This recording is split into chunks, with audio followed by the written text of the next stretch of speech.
Everyone, go ahead and unmute. Welcome, Derek, with a golf clap, as per usual. Welcome. Welcome in, man. Thanks, guys. Appreciate you having me. Also, hi, Trish. We love you. There was one rule, Derek. There was one Behind rule. my time now. I'm a rule breaker, guys. I'm a rule breaker. Oh, Do I right, have man. The screen show is share? yours. Sweet. Yeah, you should be good to go. If you need anything, just ask us. Happy to. Let's see. It says I cannot share screen while other participants are sharing. You should be good now with sharing sound. Damn Cam. All good. Sweet. You guys can see? Yeah, you're good, man. Yes, sir. Awesome. All right, guys. So not just about crushing their mental blocks, but also I want to kind of relate it for you guys as coaches as to how you can get better retention and better adherence by dealing with your clients' traumas and the things that are holding them back from getting their results, because ultimately that's what you guys want to do. You want to grow your business and you want to be successful. So let's do that for you.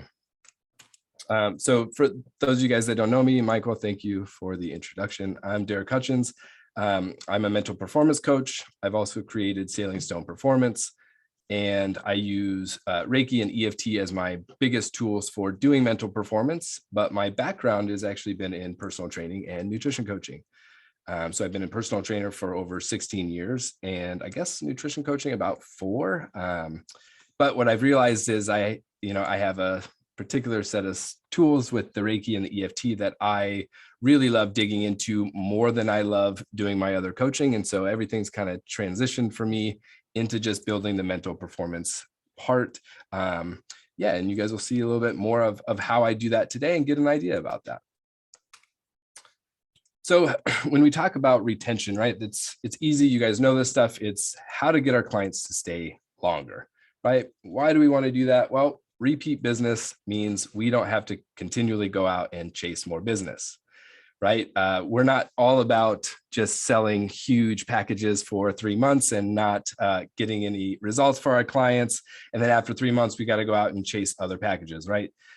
That's why your clients don't get results. And then they ultimately come to an I lead coach where they actually feel, heard and desired to get to their goals. And right, that's why you guys are all here. The other part is the longer time that we have to build that trust. So the longer we can keep clients and get them results and build that relationship, now they're going to be referring people to us, right? That's another valuable thing in growing our business, right? Now, the tricky part and what I'm going to help you guys address today is how do we get our clients to commit to themselves, right? The adherence part.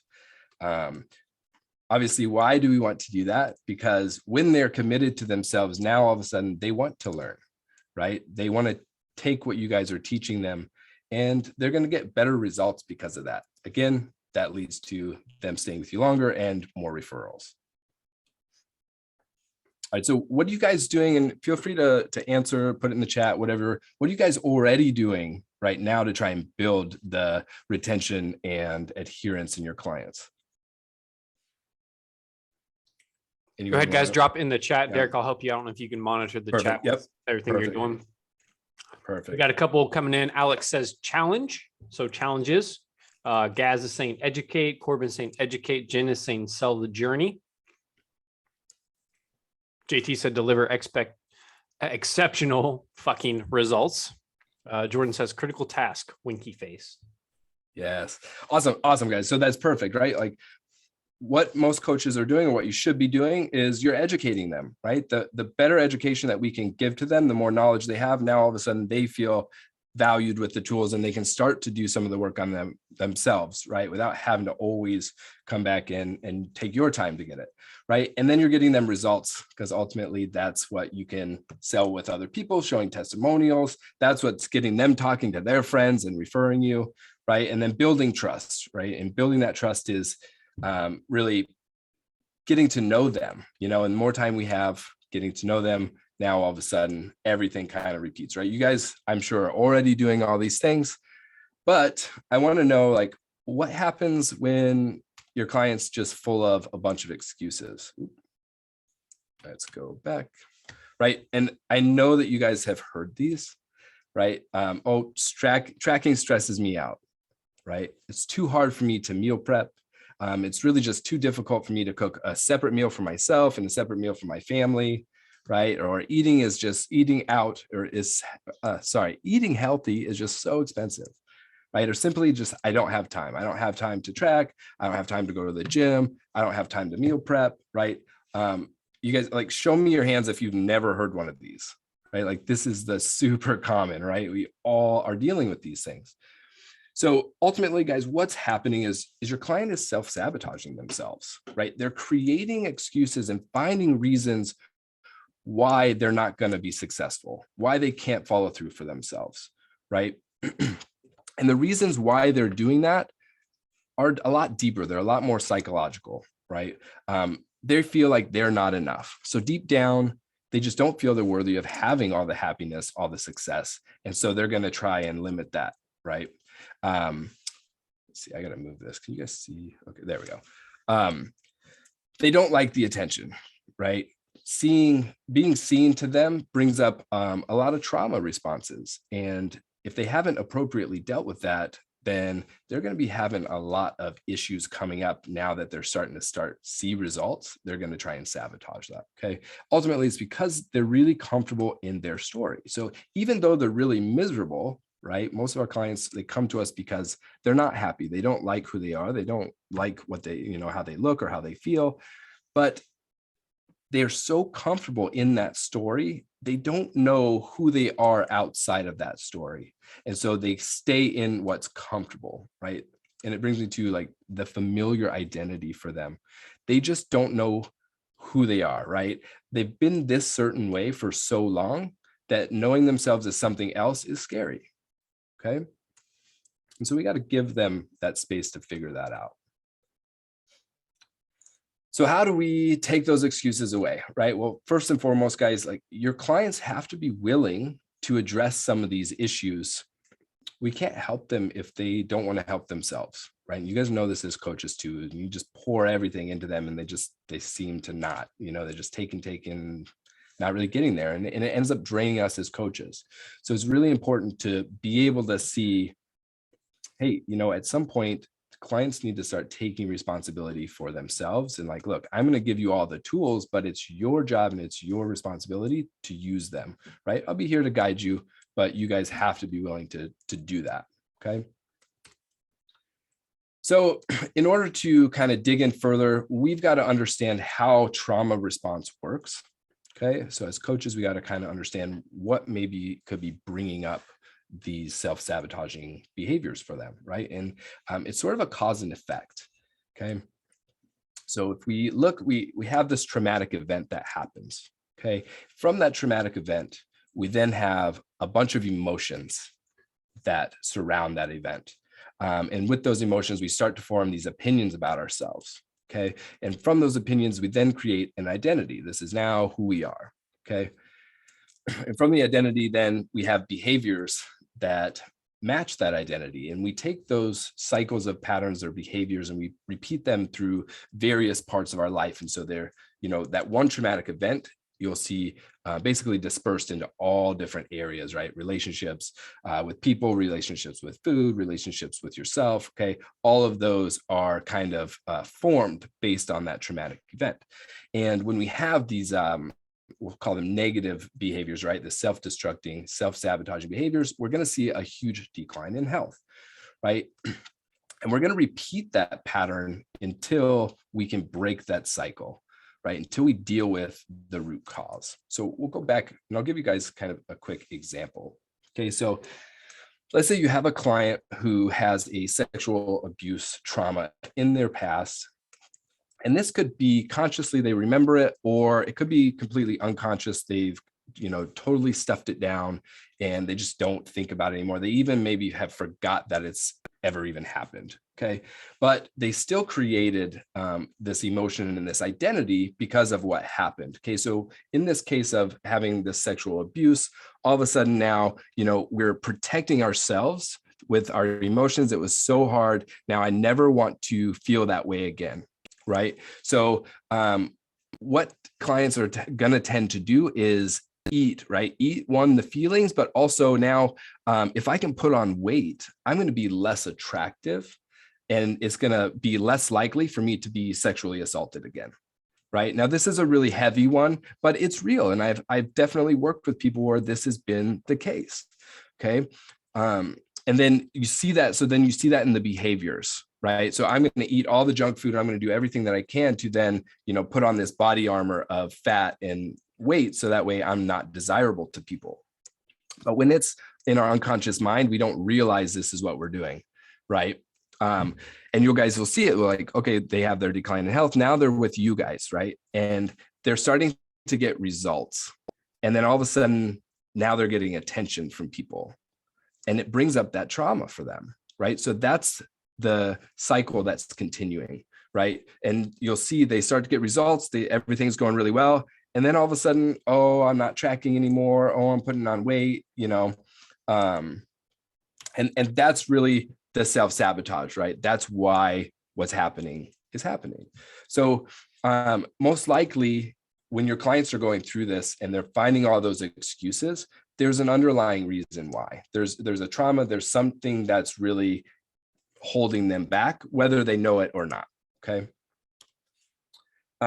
So how do I help clients stop their excuses, right? Well, just like you guys deal with all sorts of nutrition, everything, like all these bad things, right? All the hormones issues, all the issues that you guys are dealing with your clients with nutrition. The biggest reason is we need to find the root cause, right?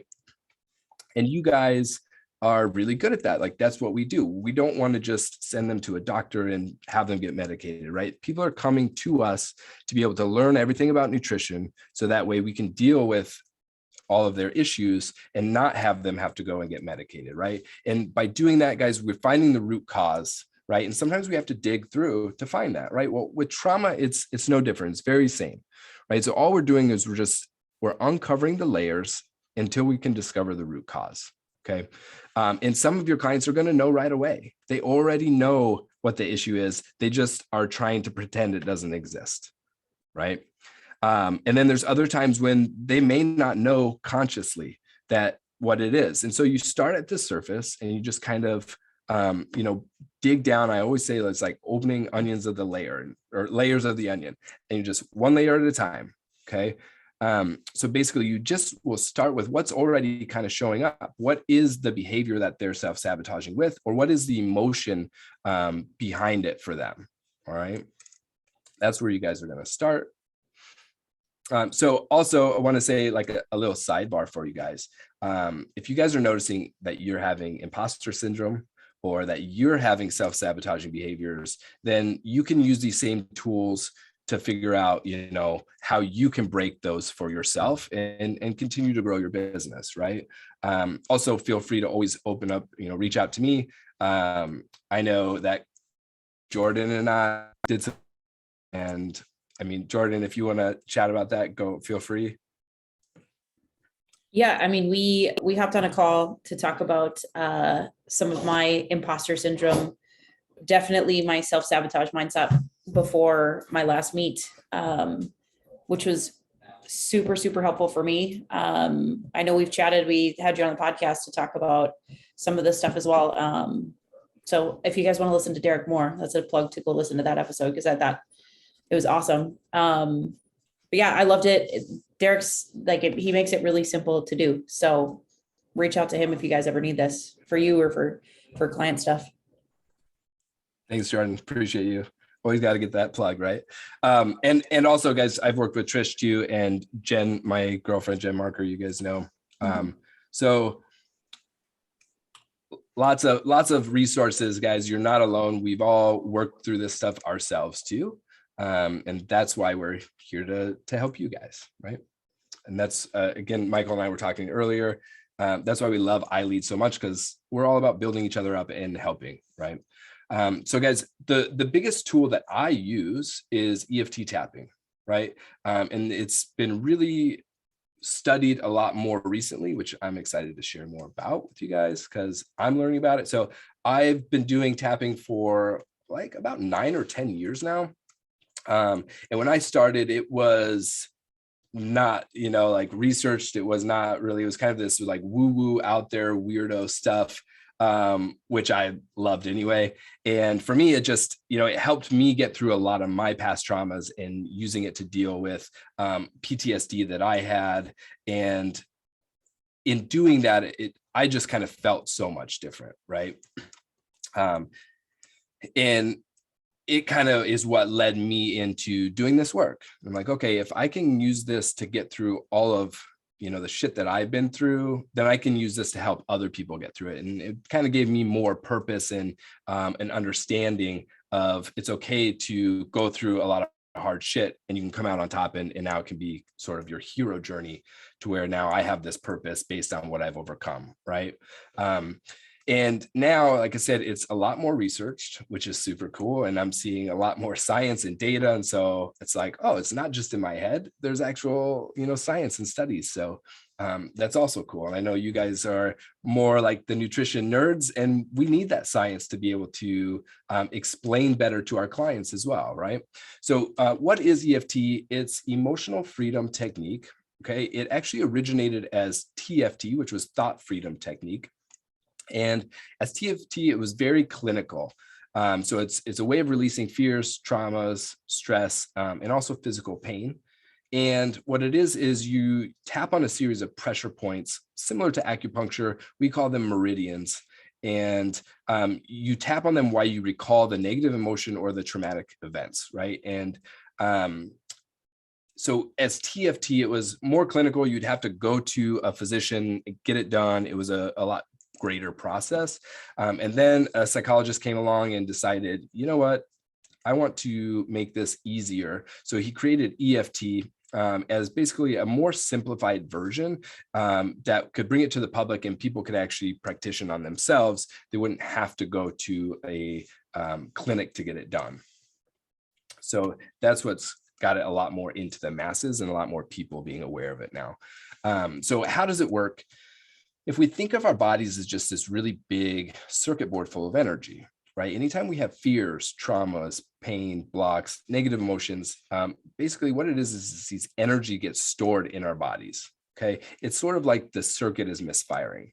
So what EFT does is basically you take out the misfiring circuit and you just clean it off and then you plug it back in. So that way everything in the circuit board can flow naturally, okay? What it does more scientifically is it actually reconnects the synapses in our brain and it allows them to fire appropriately. So when we have trauma, our brain fires differently and it rewires to protect ourselves from that trauma, right? And so with EFT, we're actually reconnecting those. And when we do it, we also give ourselves a new narrative around that traumatic event. Okay, so that's going to be a key part that we'll talk about too, is you must replace the narrative with a new story. That's where you take it from the victim point of view to the hero point of view, okay? So some data behind EFT, the Journal of Nervous and Mental Disease, which is the oldest peer-reviewed psychology journal in the US, has found that EFT lowers the major stress hormone cortisol, right? So you guys know cortisol, super familiar, because that's what our clients deal with, right? That's the biggest thing for dealing with fat gain and stress, right? We get the cortisol up and then all of a sudden our bodies are freaking out. So the study that was done based on EFT and what it can do for cortisol, they had 83 test subjects and it was an hour long. What they did is they tested everybody's cortisol before, and then they had one group that did absolutely nothing for the hour, just sat there. Another group did talk therapy for an hour, and then the third group did EFT for an hour. Okay. At the end of the hour, they then tested everybody's cortisol levels again. And what they noticed is the first two groups, the talk therapy and the control that did nothing, they had just a normal decrease in cortisol, which is about 14% over an hour. With the EFT group, they noticed a 24% decrease in cortisol. Okay. So you guys should know, like, a 10% difference is quite a bit of difference, especially in just an hour's time. So being able to use this even as a tool when you're in the middle of stress, to be able to stop your body from producing cortisol and to just get your nervous system to calm down, right? That's a big thing that you guys will be able to teach your clients. So that way, when they're in stressful situations, they're less likely to continue building cortisol and getting that fat store. So another study that I actually just found was super cool. I can actually maybe link to this one because it's got all the science and all the data. But the gist of it is they were testing people, like obese people. They had 15 people that they were studying. And what they did is they hooked them up to an MRI, and they tested their brain function to see, and it tells in here, like their frontal cortex, to kind of see the stimulation that their brain gets when they're seeing images of really dense foods, like cakes, pastas, things like that, really calorie dense type foods, and seeing their brain and how it responds and how basically it lights up under the MRI. Meaning that they're having this stimulus that they're craving that food. So then what they did is they took a control group that did nothing, right? And then they tested them again over 4 weeks to see what the responses were. And then they had another group that did EFT tapping. And what they did is they did 2 hours of tapping a week for 4 weeks. And then they retested through the imaging with the MRI to see what their brain results were. Basically what they discovered, that the EFT group had an 18% decrease in the amount that their brain was lighting up as a stimulus response, right? So basically what that's telling us is they're not being triggered and having, that response like a craving for those foods anymore, where they were prior to EFT. Okay, excuse me guys, sorry.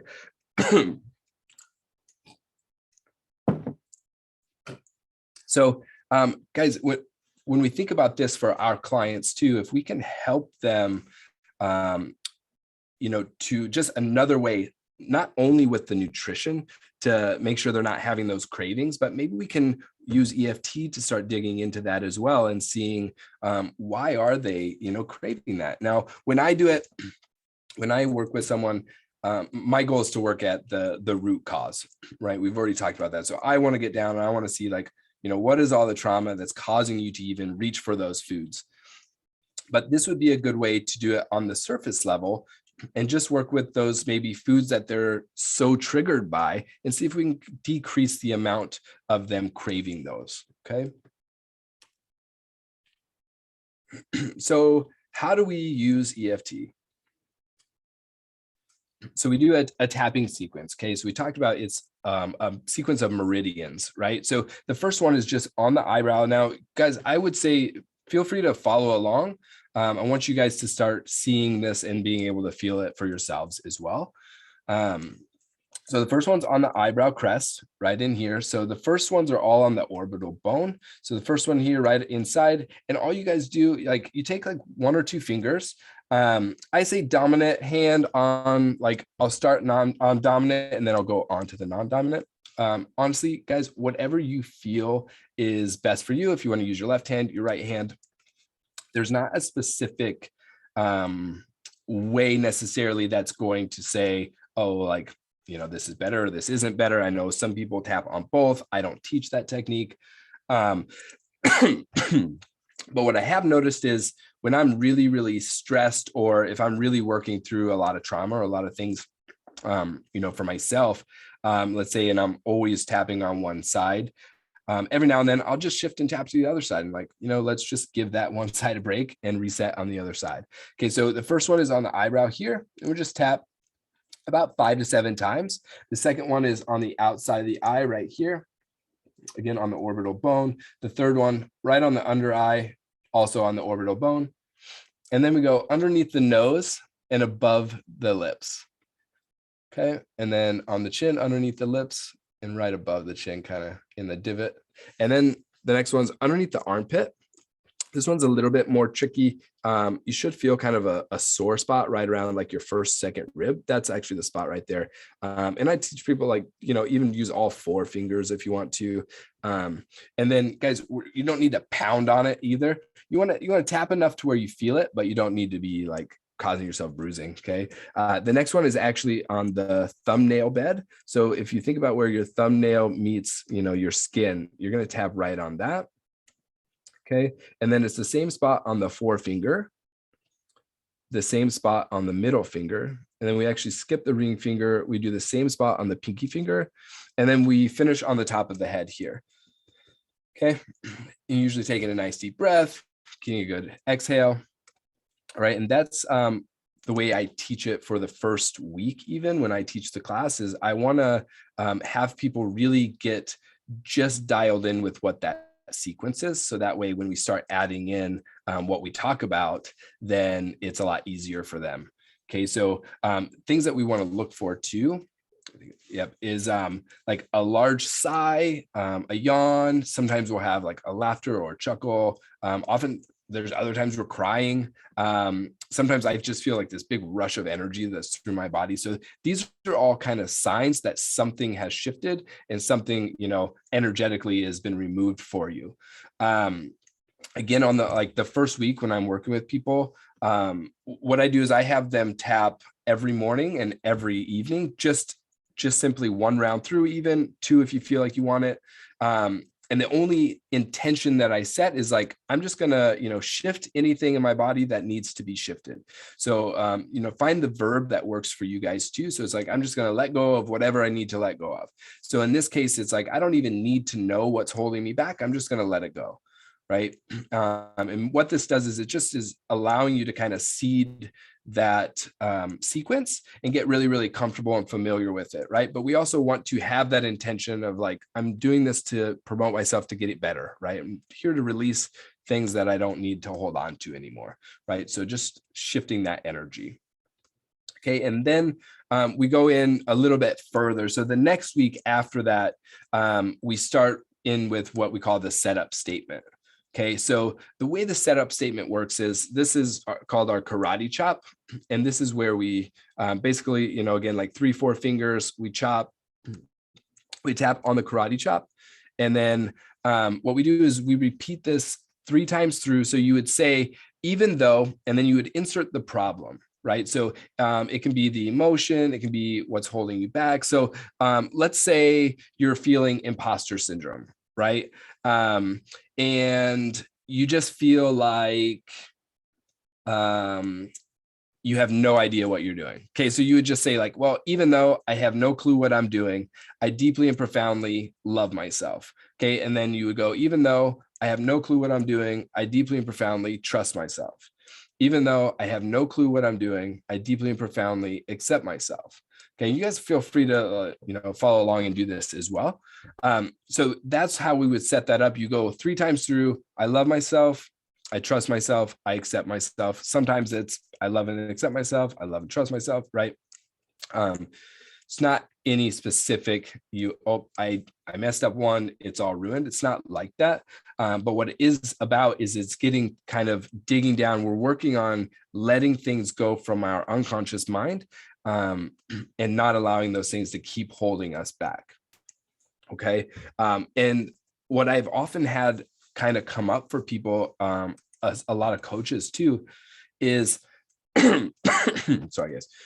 What happens is all of a sudden, well, when I have to say I love myself, I don't connect with it because deep down, I don't love myself, right? Or I don't trust myself. I'm not accepting myself. And so that's also a good place to start. Well, if you're having that response or like this adversity to even wanting to say those words, then take a start there. And, even though I don't love myself, I deeply and profoundly love myself anyway, right? Or you guys, I know I've talked about this in this group before, like I absolutely hate fake it till you make it, right? Because like your body just knows, right? Fake it till you make it is such bullshit.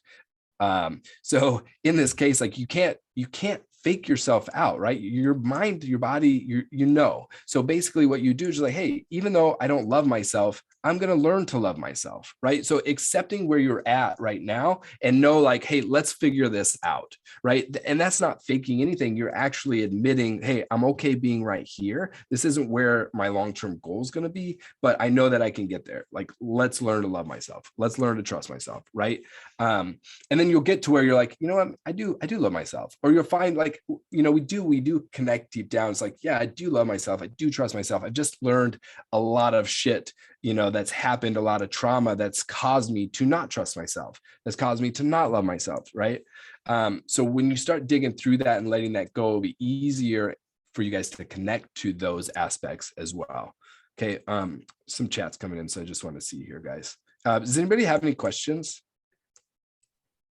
Yeah, great time to pause, Derek. Guys, any questions in the chat? Also, what's your biggest takeaway so far? Corbin dropped in one earlier, Derek, how the whole cycle works and how everything is connected.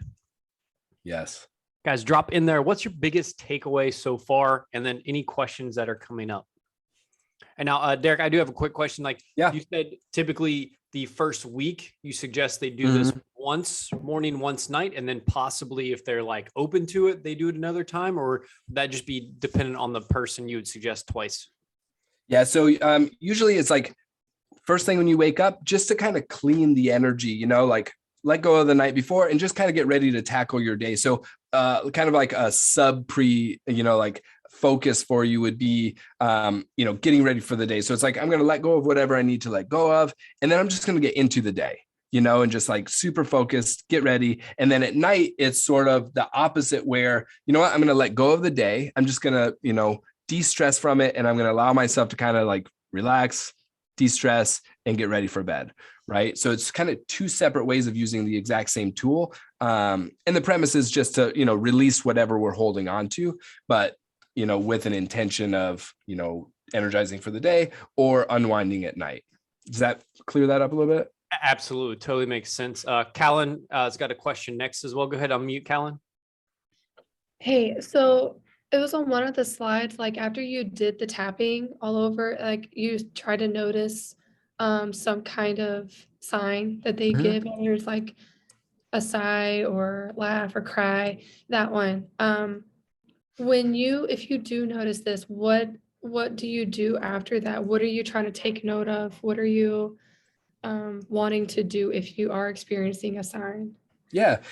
So basically it's just a good idea or it's a good indication that like, oh, you know what, I needed something to let go of. So as a practitioner, when I'm working with somebody and we are working on something specific, I'm looking for these signs after we do a round to see like, okay, like, did they have a release? Do we need to dig a little bit further? You know, kind of, it's just a judge for me. And you guys will see too on another one of the slides, like when we get into a little bit more of the application of it, I have them rate, you know, like like before we do a round, it was like, okay, on a scale of 1 to 10, you know, how much is this holding you back, right? Like how much is this emotion running your life, whatever that is. And then they can rate it like, oh, okay, you know what, like it's a 9, it's a 10, it completely derails me. Okay, great. So then we'll do a round of tapping on it. And then after that, I'll ask them, all right, well, like on a scale 1 to 10, is it any different? What is it? Almost every time it's like, oh yeah, you know, like maybe it's a 6, it's a 7, or sometimes it's like, oh yeah, it's like a 2. I don't even know why that was ever a thing.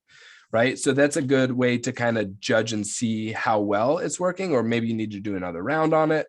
And then also looking for any of those signs like, oh, okay, you know what? Oh yeah, like that was big, right? Like, and oftentimes like, so I also, because I have Reiki like training, so we call it dynamic tapping instead of EFT tapping. So it's a little bit different in the fact that we use Reiki to essentially follow spiritual conscious energy, where I will tap in when I do my tapping sessions and I try and follow the energy where it's going. So, and then I get little nudges as to like, all right, like maybe ask questions here, maybe dig in a little here.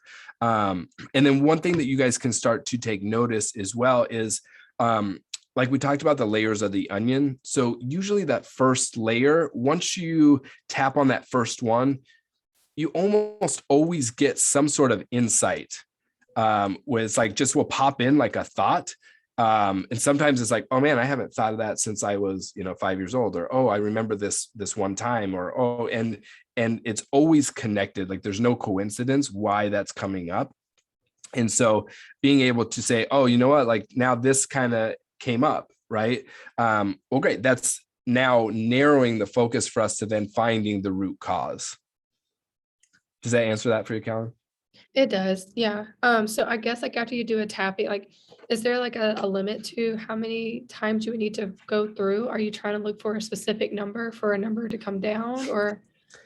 No, not necessarily. We won't get into this today on this call, but if you guys want to learn more, I go into it more. So there's, we actually skip the ring finger because it's on a different meridian that's called the triple warmer. And what that is it actually like, it's on this nerve that ties into the back of our brain. And so we do something in tapping that we call the Control-Alt-Delete. Its official name is called the 9 gamut, but it's basically like a reset for your body. So if somebody's having, basically, if nobody is having a shift, so let's say, it's a 9 when we started, and now we did a whole round on it and it's still a 9.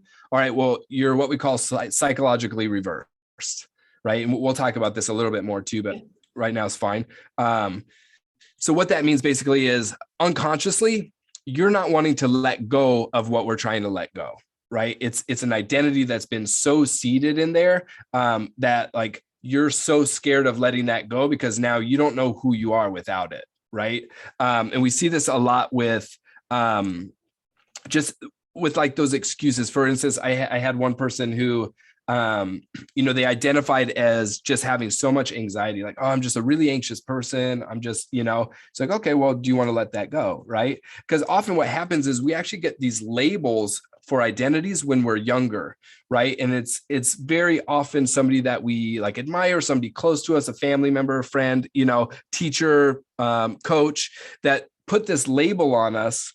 And now all of a sudden, like, oh, I'm this anxious person. Right. When I didn't make that identity myself, somebody else gave me that. And then I took it on as if it was true. Right.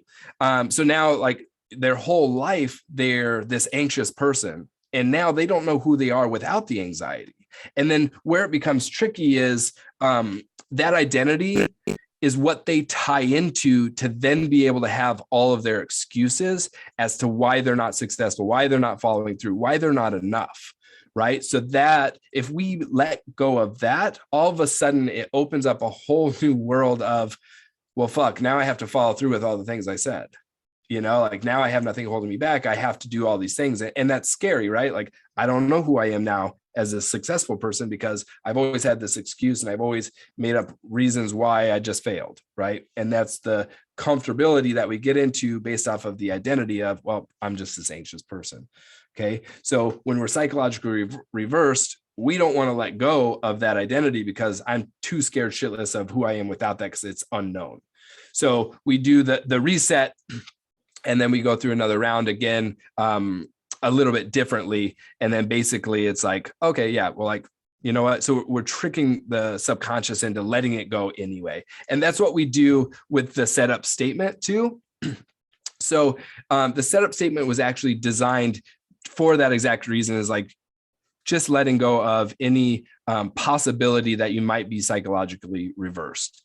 So the way you can do it, so you can actually use this, like if you're in the middle of having a panic attack. I know one of my clients would be woken up in the middle of the night and all of a sudden he's just like tapping on everything because he's having full on panic attack. Well, in that case, like you don't have to tap on the setup statement and say like, even though I'm having a panic attack, like, you're having a panic attack, right? So just tap immediately on the pressure points, right? Just right on the meridians, I'm freaking out, I'm having a panic attack, whatever that emotion is at that time. So you can skip the setup statement completely in that moment and just tap on whatever the emotion is, right? So if we're in traffic and we're getting cut off and all of a sudden I'm just really angry, right? If you guys are like me, it's like, oh, fuck that guy, right? So it's like, okay, well, like I could just tap like, I'm really angry. And so I can release that before it ever becomes like a big issue, right? And in that case, I know I'm not psychologically reversed. I really feel that anger, right? Where we then implement the setup statement on the karate chop is any other time where we're like, well, I don't know. Do I want to let this go? Do I not want to let this go? Right. And when it was TFT and it was more clinical, they would like every single time they would go and be like, oh, okay, like, let's find out if this person's reversed on this one issue. And one way of doing that is like holding out your arm, you know, and you would say something that's really true, right? Like, oh, my name is Derek Hutchins. And then they would push down and like, oh yeah, like you have a lot of strength, right? Because that's something that's very true. My mind knows that this is who I am, right? And then let's say they would ask you then something that's obviously false, you know, like, okay, is my name, and say like, my name is Michael Clifford. Yeah, oh yeah, nope, your mind knows like that's bullshit, right? So they would have to do that every single time. And so when EFT was created, they just threw in the setups or the setup statement and the karate chop.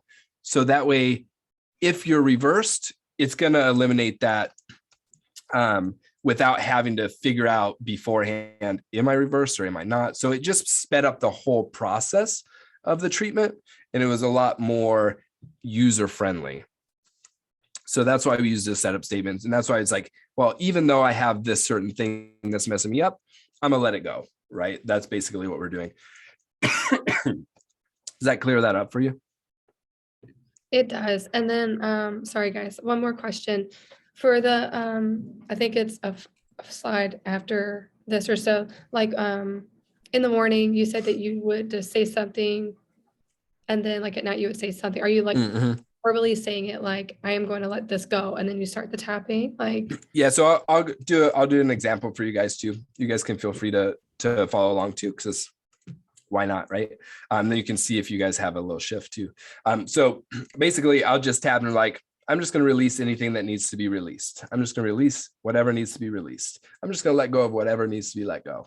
Like, I don't even need to know. I'm just going to release it anyway. I'm just going to release whatever needs to be released. I'm just going to release whatever needs to be released. I'm going to release whatever needs to be released. I'm just going to release whatever needs to be released. I'm just going to let go of whatever needs to be let go. I'm just going to shift whatever needs shifted. Okay, I'm just going to shift anything that needs shifted. And then take the big deep breath, exhale, and just kind of take note on how I feel. And so that's simply how I would do it in the morning, even and at night. And then, you know, so afterwards we talk about kind of like, what is the narrative, right? So then after that, if I'm at night, I'm like, all right, like, let's calm down, let's unwind. Like, I don't need to think about the day. It's, you know, tomorrow's a new one. I'll just chill out. Right. So then I'm more thinking about closing my mind off after I kind of slough off all the energy of the day. In the morning, then the intention is also, I'm just going to shift whatever I need to shift. But then afterwards, you know, I'm kind of breathing into my body. I'm kind of feeling, I'm like, all right, like, let's go crush today. Right. So that's the narrative, is like, all right, like, let's get after today. Let's just enjoy it. Let's have fun. Let's, you know, so that's kind of the difference is what is the narrative after you do the releasing? Is that like, you know, kind of how you can practically use it too? yeah, it does. Thank you. Uh-huh. And then sometimes I was like, I'll do a round and have a big yawn and be like, oh, wow, I guess I had to release some stuff. That's cool. Right. And for me, it's now like this daily routine. So I notice a huge difference. And I've had clients say this too. You know, on the days that I get up and I do it, I'm so much more productive. I feel so much better. I just like my whole, you know, energy is different. On the days that I don't, maybe I'm lethargic, maybe I'm kind of moping around or whatever that is. Right. So starting to take notes on how this tool helps you. And I mean, you guys saw it. It's like 10 seconds, right? It's so simple and easy to use. It's like, why are we not using this more? Right. That was one thing that I really loved and connected with it so much is it's like, man, I don't even have to sit down and do a meditation to get this. I like can completely change my state of being in 10 seconds. Right. For me, like, that's valuable. When people are saying, oh, I just don't have the time, like, if you can't take 10 seconds, like, it's a lot more than not having the time that you need to work on. Absolutely. A couple more comments and then we'll let you continue on. Ryan says, tapping is new to me. I can totally see how connecting with yourself more through feel is beneficial. Michael dropped in. I feel like this is a great practice that can be implemented that has a different intention and end result than just breath work or meditation. Yeah. Which is what you just said. Absolutely. Yep. Perfect, dude. All right. Well, we'll let you get back at it. Thank you for all your questions, Callan, and everyone else who played along. Yeah. Thanks, guys. I mean, that's how everybody learns better, right? Asking those questions. All right, so we kind of talked over the karate chop and all the setup, right? And so we tap on about 5 to 7 times on each point, okay? And so I always encourage people to is, if you miss a point, no big deal, right? You didn't need to hit it. Just keep going on the sequence. Don't worry. And like later on too, I teach people a little bit more, sort of like what I do with tapping into the Reiki is like, just follow the energy a little bit. If you're feeling like, oh, maybe I need to jump back to, this point and then this point and kind of skip around. I always try and do one full round of exactly how it should be. And then I kind of flow from there.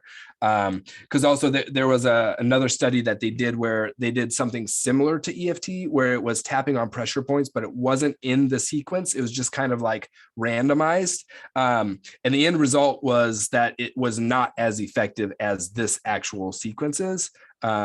So it's like, oh, okay, cool. So, but then what I do again is like, okay, well, I'm going to do one full round and then let's follow where it needs to be, because my body will also tell me where I have more energy that needs to be released, right? And I just need to kind of tap into that more. Yep, we talked about psychological reversal and the reason for the karate chop, so that's perfect. And then application, guys, right? So ultimately, that's what's going to be most important for you guys, is how can I actually use this with my clients? So again, basically you're going to start on the surface level, right? Like, what is the emotion that they're having around not wanting to track their food, right? If it's like, oh, I'm overwhelmed. Okay, great. Well, then we're going to tap on you being overwhelmed, right? And then after you tap on being overwhelmed, maybe they're going to come out and be like, well, every time I track, I'm actually reminded about when, I had my parents who are always nagging me about everything that I put in my body. And then it created this eating disorder and all this stuff. Oh, okay. Well, that's the reason why you don't want to track, right? So then we could even go in and work on that trauma, right? So then you would tap on, either the emotion, what's coming up from that. Sometimes we're tapping on like just people's name or something they said, like, okay, well, what did they say? What is that trigger? And, and it's just asking them. It's our job as a coach, right, to guide them to the proper answer. I don't know exactly what it is, but I'm going to help you by asking questions, then we're going to figure out what exactly that is, right? And sometimes it takes a few times of tapping on different things to see. It's like the layers of the onion. Okay, well, now it's this, and now it's this, and now it's this, and then you can dig in and realize where it came from. Okay, and then we talked about rating it from 1 to 10, so that will give you guys an idea. Okay, well, is this working? Is it not working? Is it maybe something else? Sometimes you're going to have people too that are like, oh yeah, well, this is what's coming up for me. And it might possibly be true, but it's also bullshit in the fact that they're not wanting to work on what they really know the problem is. So they're going to be like, it's this is why. Oh, I need to work on this. And so you got to redirect and start to see, well, what is really going on? All right, well, but you can meet them where they're at. Start with what they think they need to tap on, and then start to discover more and more. And that kind of leads us back into like, well, if they don't want to go into that trauma to work through it, we can't, like, there's nothing that we can do, right? When I work with somebody one-on-one extensively, and like Trisha and I have done a lot of work, she could tell you, like, I send an email initially that's like, hey, like, we're going to unpack all of your shit, and when we get into our session, I want to know specifically what we're going to be releasing, right? And that lets me know that somebody's willing to go into that dark, hard place with me to work through stuff, right? Because it's not my job to do that work for them. It's their job to do it. They have to be willing and ready. Even if there's, it's okay to be scared or hesitant or, whatever. I mean, it's hard going back in and doing that, right? But they have to be willing to, like, at least, trust you enough to go in there. And then you can start to work through that stuff. So then after you'd rate it, right, you'd go ahead and you tap on it, and go ahead and ask them again, what is that? What is from 1 to 10? How did it change?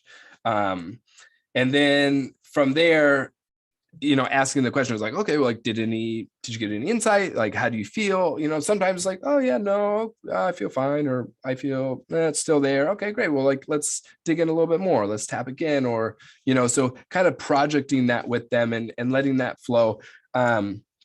And what I'm finding too is just giving some people some generic stuff too, like, oh, okay, oh, you're overwhelmed. Great. So using this as just a coping mechanism is really, really beneficial too. So if you don't want to get into the trauma, because that's hard, and I get that. And like, that's also why you guys have me, right? Like send people to me if you don't want to do that. That's why I'm here. That's what I do. But don't be afraid to start on the surface and just like, all right, you're overwhelmed. Let's just tap on being overwhelmed. So that way we can release that initial anxiety and help people cope, right? That's another reason why I love this tool specifically, is because now it's been extensively used in PTSD treatment and helping people through trauma. That's when it was first being studied. It was big into the world of, military and veterans. And one of the studies I read was that, veterans, when they are getting PTSD treatment, they actually have to meet a certain criteria in order to actually qualify to get treatment. And so after, so they did a control group, right?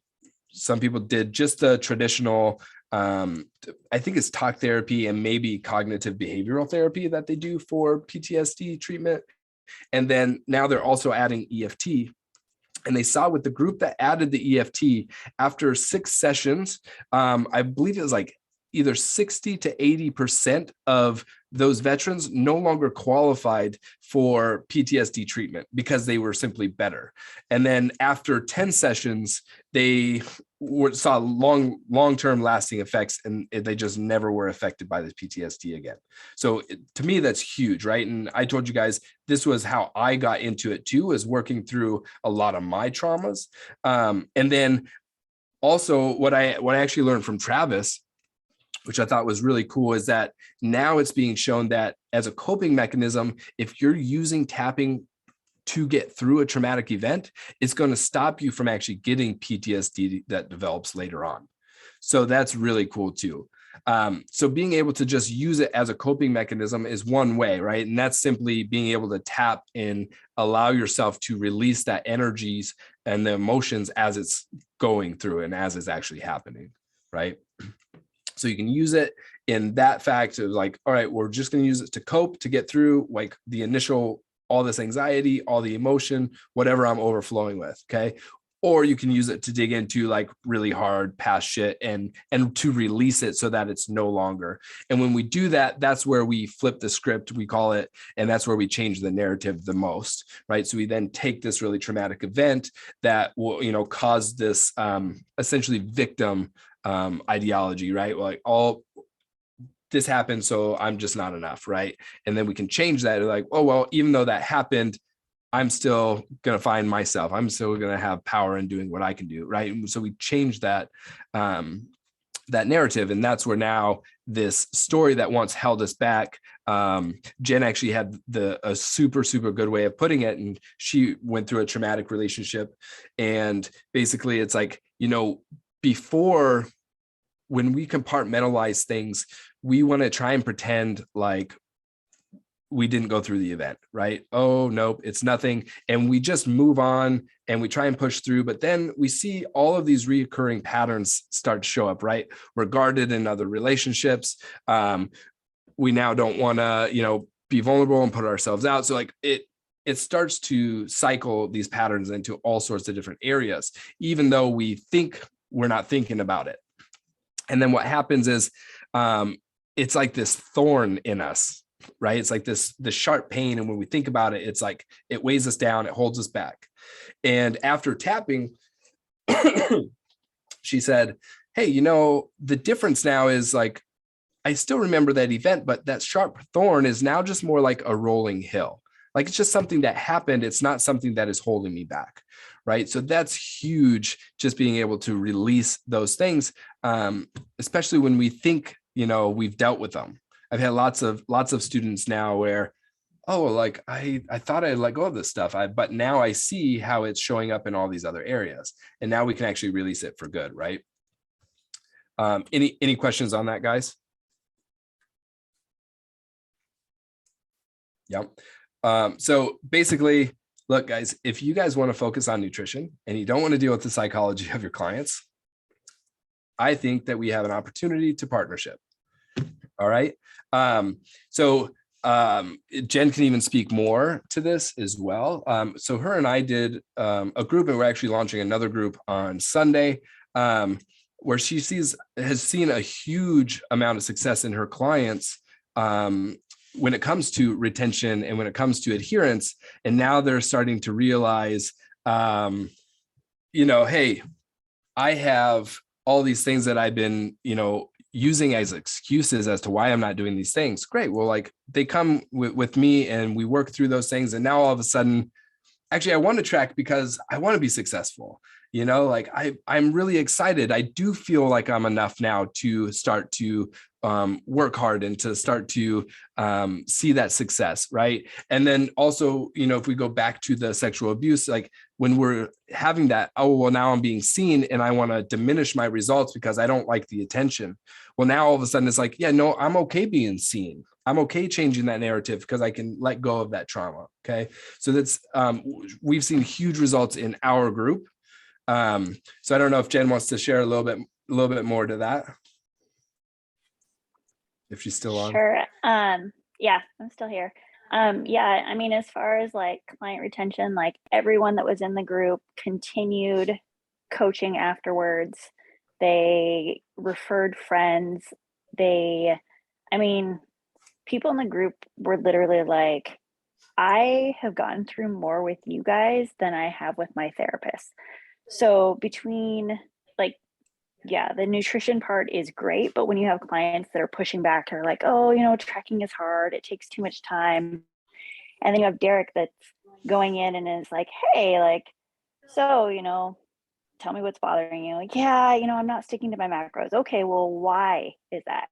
And then all of a sudden it's like some other thing totally unrelated, but it was causing them to see tracking their macros as a negative thing. And then Derek works with them and all of a sudden they're like, oh, I'm hitting my macros. I'm seeing results. I feel awesome. And yeah, I mean, it was amazing to see people just change, like where previous things that they have done, where they kind of just lose steam. It's like they start out really excited and then they kind of just lose steam in it. And all of a sudden they're like, oh, this is too hard, like this is too much. And they maintained momentum throughout the entire 12 weeks. And then they continued coaching afterwards.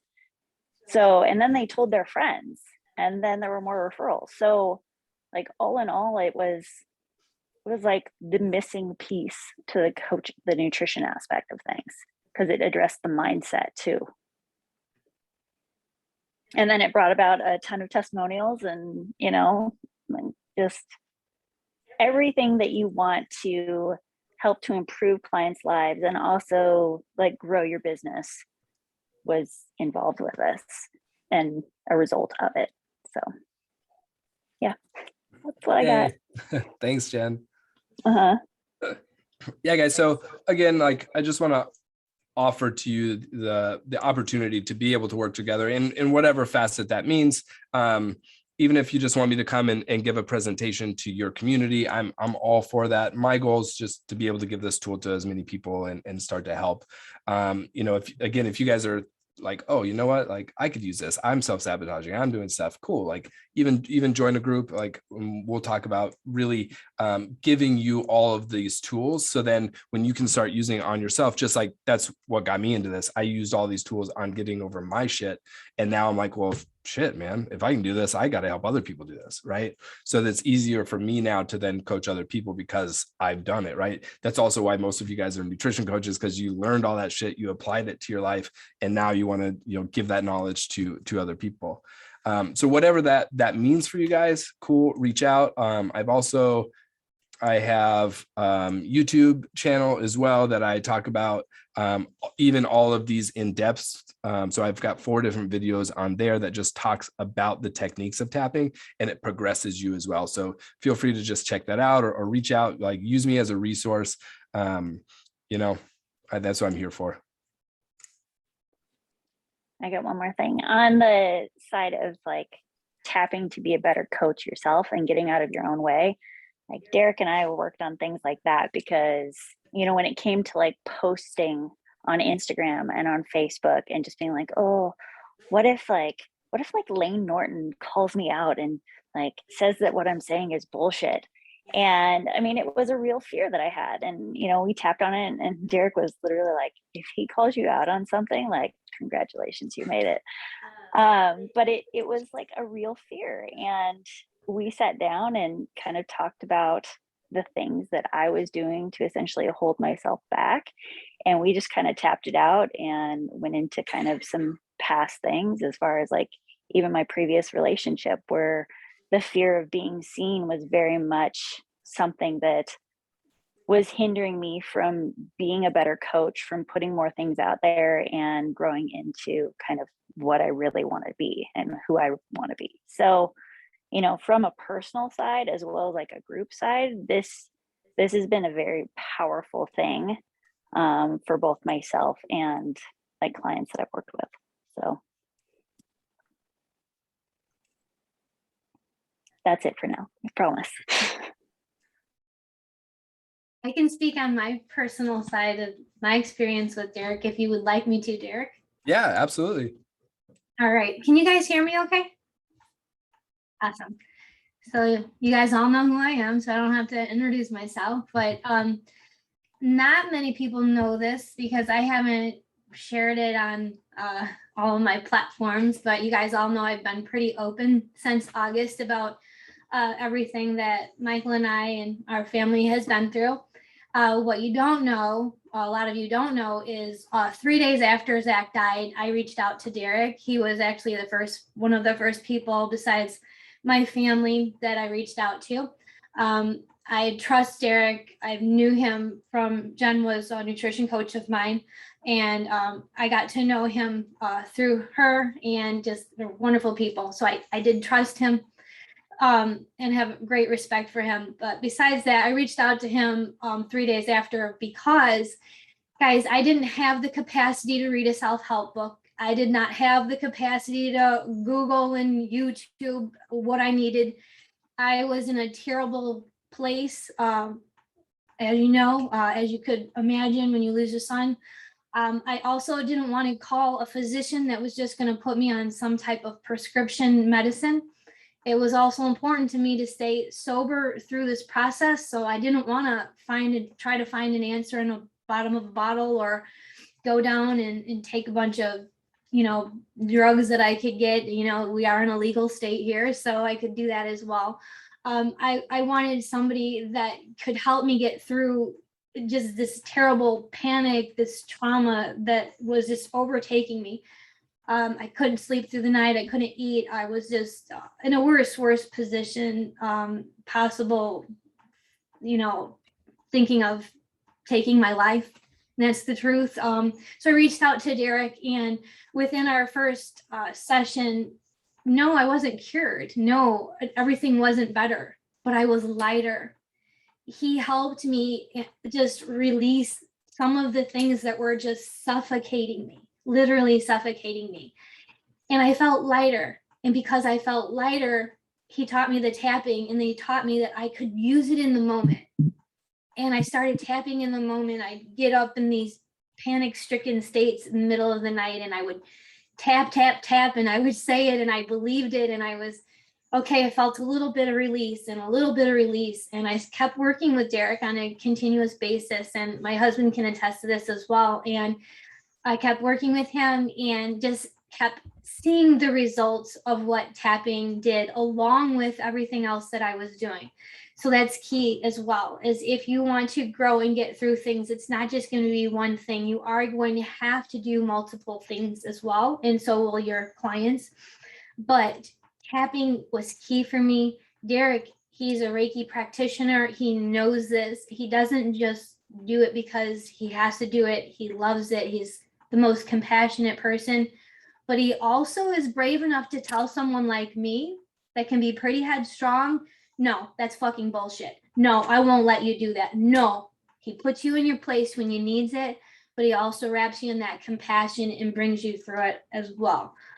So if you have serious issues or your clients have serious issues, I recommend going to a Reiki practitioner. But if it's for everyday working through some of those, things that have come up from our childhood, or things that are just kind of blocking us for that day and that moment. Yeah, you can get through it. You can teach your members that and get through it yourself as well.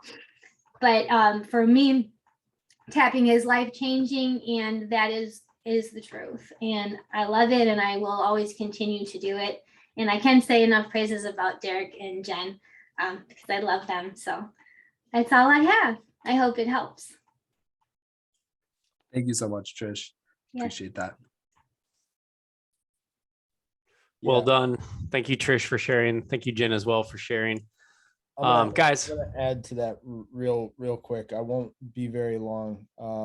But as the person who was here for everything, and it is living hell, and there's no other way to put it.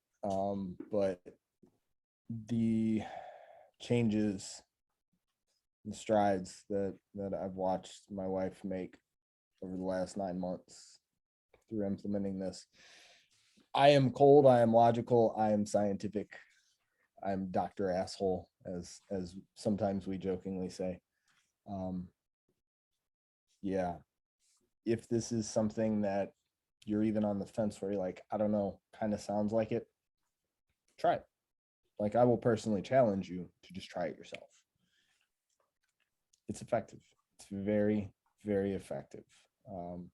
And what he was able to help my wife through was amazing. And so that is my 2 cents. thank you for sharing, Michael. Love to know, guys, in the chat. I'm going to go back to gallery view. I'm going to remove the spotlight here. Guys, love to know, what is your biggest takeaway thus far from all the knowledge bombs that Derek has just dropped on us? Could even be something that, Trish, Jen, or Michael actually shared.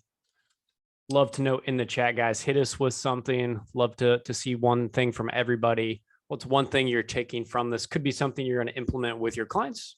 Could just be, again, a knowledge bomb you gained. Could be an insight from someone who shared. Love to know, guys. What is the biggest takeaway, or what has been most helpful?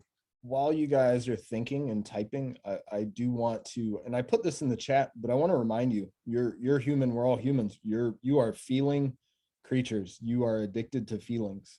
You're addicted to chasing feelings. Every single one of us is. And a lot of our past experiences are the things that predetermine what we do today, right? And the deeper you dive in with your clients, the more that you're going to understand that most of the things that we do are like somewhat of a stress or a trauma response, or just not enjoying the thing that we're doing. And so we're trying to create a feeling to mask that. And understanding your people, your clients at a human and a humane, right? A humane level. Once you start to unlock those things, adherence and retention most definitely change. Remember, you're not dealing with macros. People aren't numbers. People are people.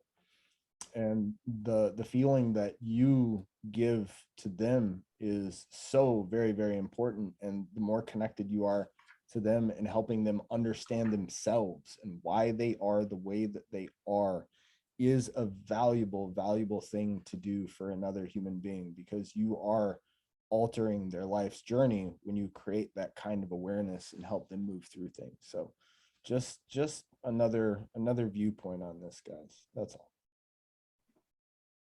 Love that, Michael. Thank you for sharing. Got some comments in the chat. We got Callan. This has been extremely helpful. Ryan, when you are lost, get help. Lean on others. So true. Callan, again, I really like how it can be used as an immediate action to help during stressful situations in the moment.